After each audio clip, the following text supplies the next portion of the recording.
Here is the heavyweight champion of the world, Dr. Steel Hammer, Vladimir Klitschko. How you doing, everyone? My name is Ryan and this is Ade, and welcome back to another edition of Boxtalk. The word bad blood gets thrown around a lot.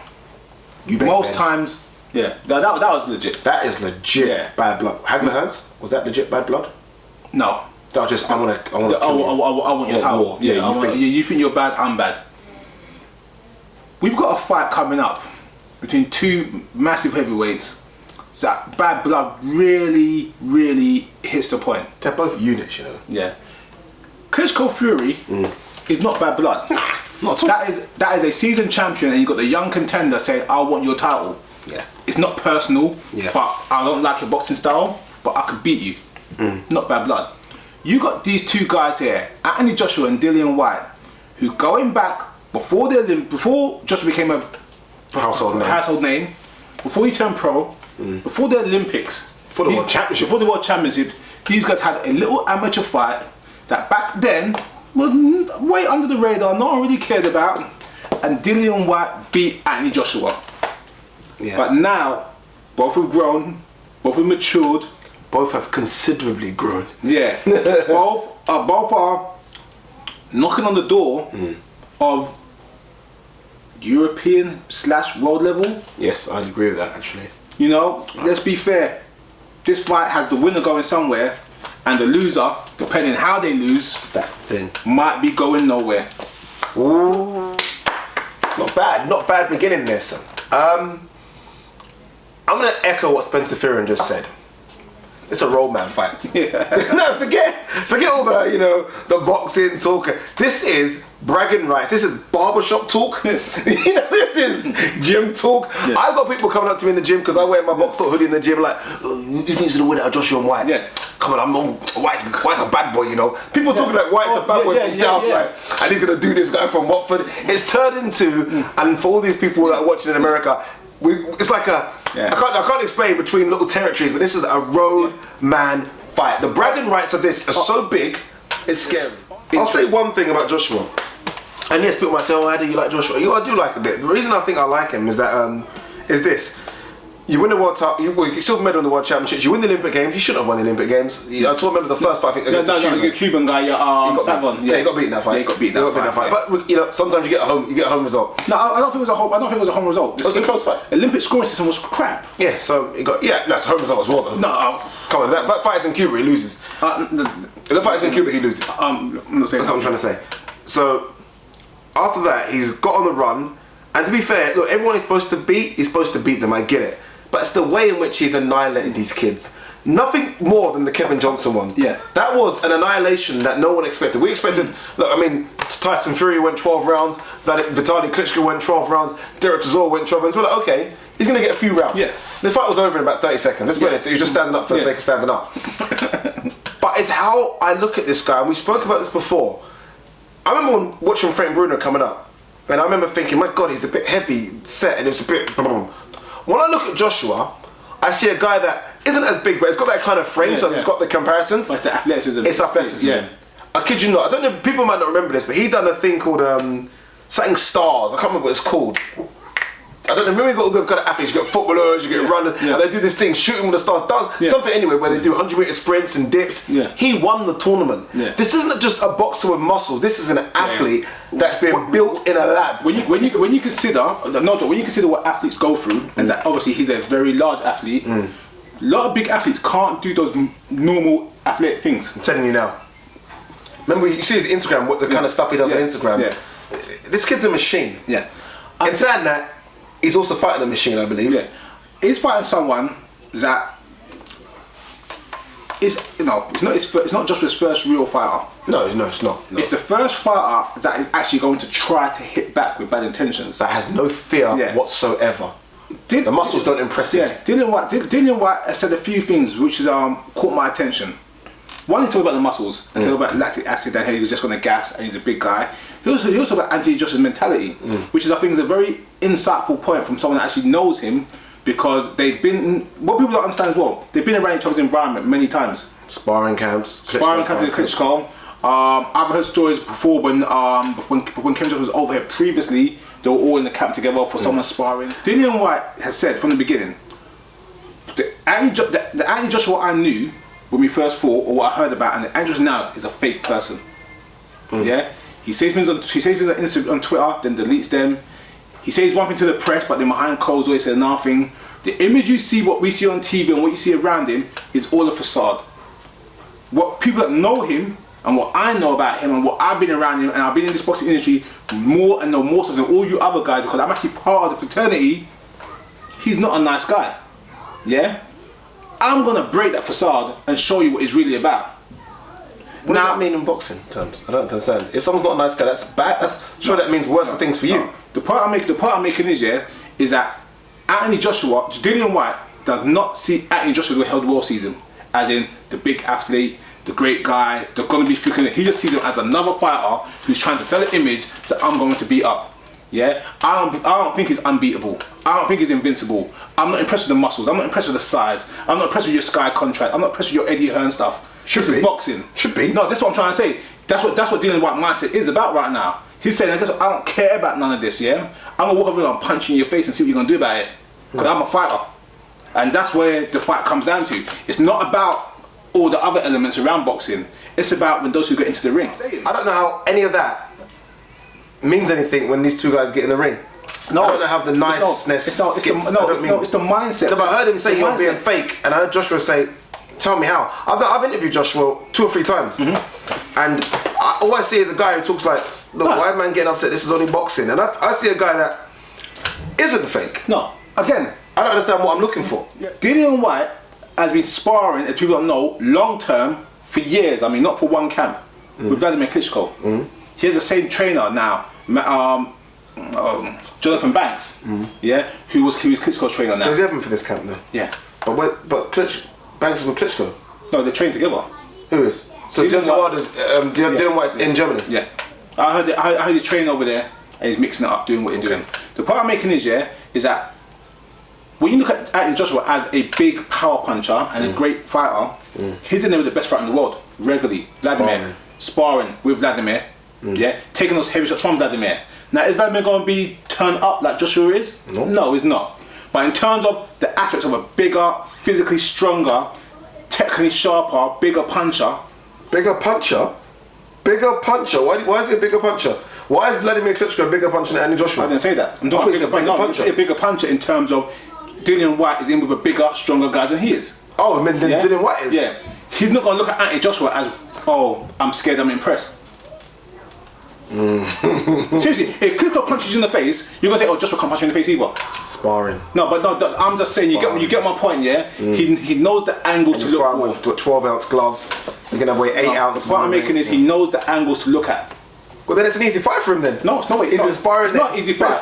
Heavyweight of the last 10 years. It's not an easy fight. And now he's got to fight a British novice. No, it's not an easy fight. The point I'm making is that he's looking at it from a different perspective. Not from where we are looking at it from, not what the press look for, from his own perspective. He's saying, this guy is fake, I know what this guy's all about, I'm sparring with Klitschko, look, I'm not going to be ate up by the limelight, I'm not being ate by the media, I'm not being ate up by the whole spotlight. He knows what he wants to do.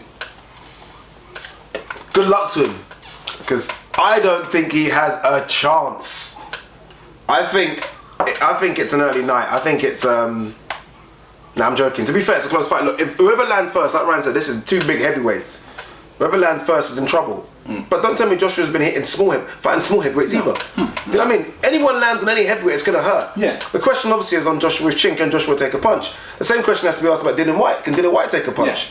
Yeah. So to me, it comes down to a lot's been made about this fight they had 7 years ago, maybe around that. If it's 2012 Olympics, 5 years ago at best. Maybe more, maybe more like 7, yeah. And I've almost got to say, you got to look at ascendancy and think, okay, Joshua's gone from there to there. Yeah. Dillian Whyte's gone from there, drug ban there, and then he's come back up again. Yeah. If Dillian Whyte didn't fight Joshua in the amateurs, this fight ain't happening. Yeah. This fight ain't happening. Yeah.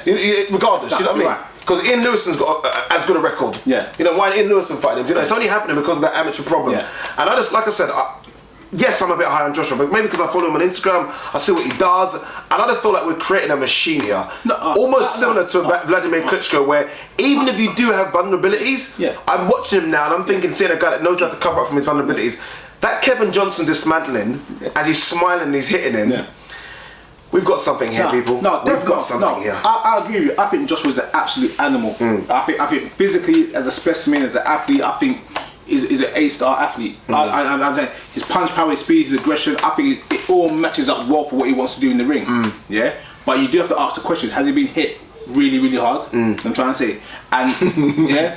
That's what you got to be asked. You got to be. It's a very good question. You got to ask the question seriously. Now I'm trying to say. Yeah. Two, you got to look at as well what Dillian Whyte is, like you said. Dillian Whyte was held back with his drug ban, regardless if the ban was legit or not, depending on whose side of the story you believe. 2 years out, 3 years out, hampers your career. He couldn't actually do what he wanted to do, so he's behind.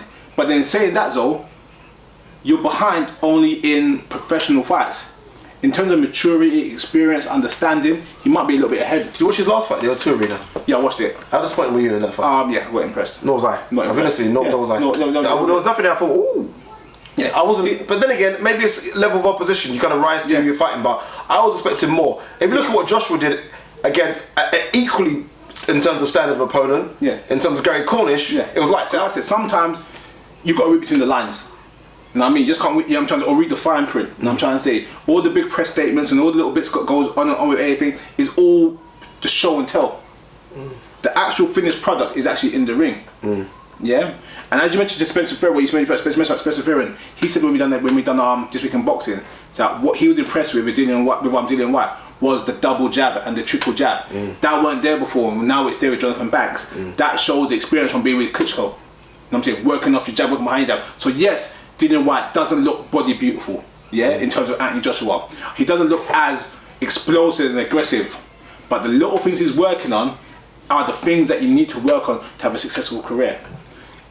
I'm scared emotion's going to play a part in this. I've seen a couple of the interviews so far, and you do get a lot of amped up emotion from Dillian Whyte, and you almost hope that it doesn't turn into a roadman fight. You almost hope that it doesn't turn into, okay, let's just go into the middle and swing. Yeah. If Dillian Whyte can get behind the jab and throw the jab and go to the body like he's been doing in recent performances, then look, it's a good fight. Yeah. If Dillian Whyte goes in there and just tries to trade and swing, almost like what Gary Cornish tries to do, where it's like, I'm bigger than you, let's hit and swing, then I think you're just leaving yourself open for strong counters. If you can go in there and box a bit, then you never know. Getting behind the high guard, using that single jab, a double jab, a triple jab, using movement, I'm trying to say, and kind of luring your opponent in for shots, that's the way, because we know Edge is coming forward.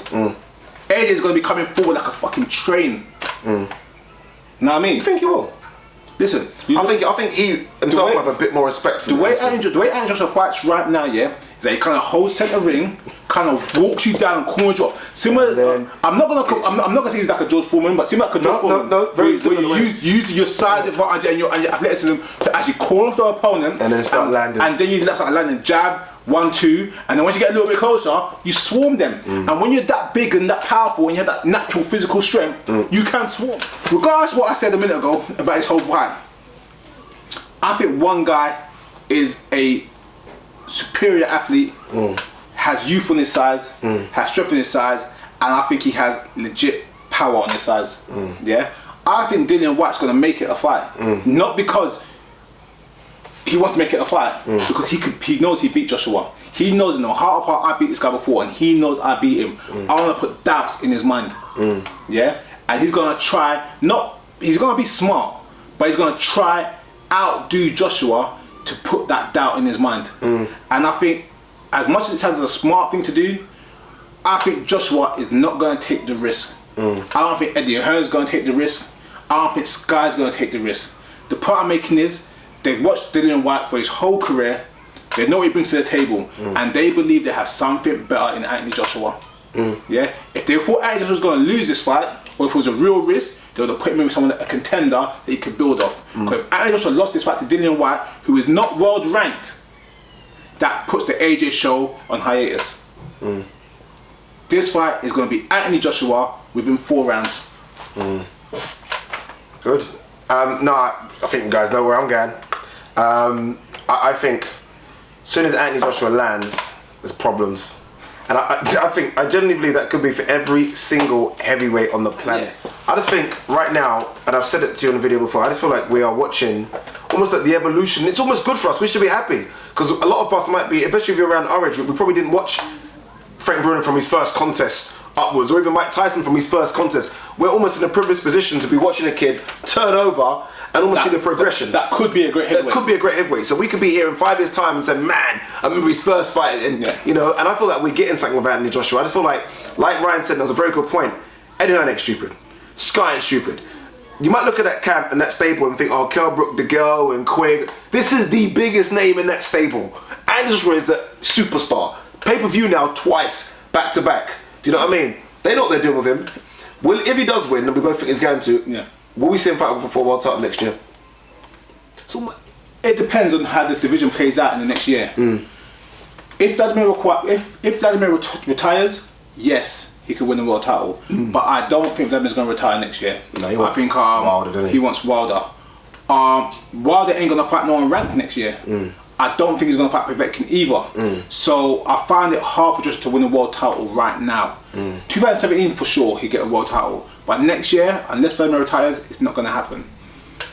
What about, and it's the elephant in the room, I guess, we all saw David Haye today announce his comeback. David Haye wants big fights. To me, the only logical big fights for David Haye are and Joshua. He said on the thing today, I don't want Tyson Fury.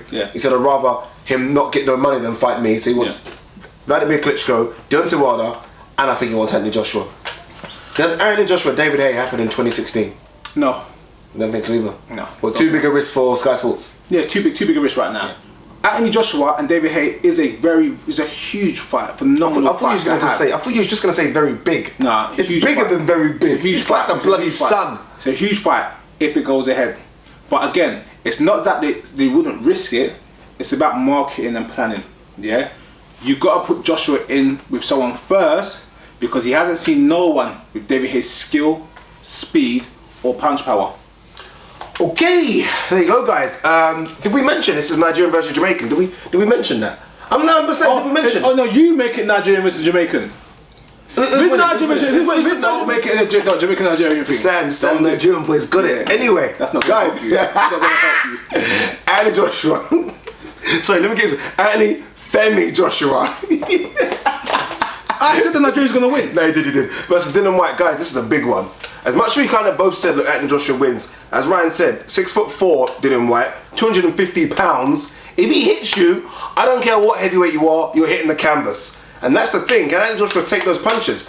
One thing about Frank Bruno we knew is could take a punch. Yeah. That was the attribute he could. Can Anthony Joshua do the same thing? Who knows? If he does knock out Dillian Whyte, boy, we have a superstar. And you know Eddie Hearn will milk it to that day, like literally to the end. If Anthony Joshua knocks him out, Eddie Hearn's gonna say something along the lines that Anthony Joshua just beat the biggest threat in international boxing. Yeah, he's going to say something like, you know, Dillian Whyte was ranked number 7 by the WBO, 4 by the WBF. Guys, if Anthony Joshua does win again, by the way, you ain't seeing him for free on Sky Sports anymore. That's it, done. Get your pay-per-view money ready because that's all you're going to see him on. Fact. But who wins this big fight? Anthony Joshua, Dillian Whyte, goes down, what day is it? The 12th of December. 12th December, early Christmas present. Again, November was crazy. December, stupid. Yeah. And we've got so many more videos coming for you, so guys, so tweet, Instagram, email, subscribe. Thanks a lot for watching another edition of Boxtalk. Cheers.